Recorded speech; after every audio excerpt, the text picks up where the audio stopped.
In Harford County, a boy with autism who went missing during Sunday's winter storm is now home safe. That's thanks to Maryland State Police bloodhound named Margo, who was able to track down that young boy in sub-freezing temperatures.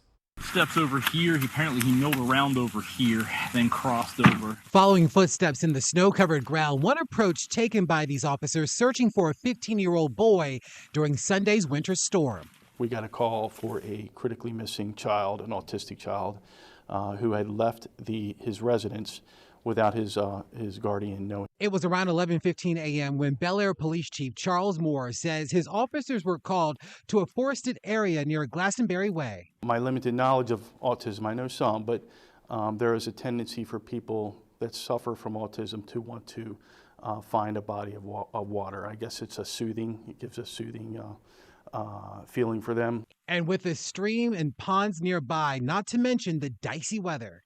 Sub-freezing temperatures and snow, very deep snow, we had a lot of concern. But that concern quickly turning to relief once K9 Margo showed up and began going to work.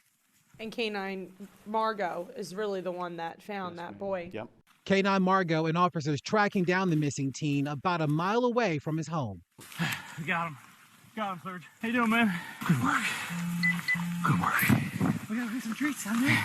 We're concerned about hypothermia, and if you note, one of my officers immediately put his coat on him because he was worried about him being too cold. So I thought that was a nice touch from the officer, and he's obviously very concerned.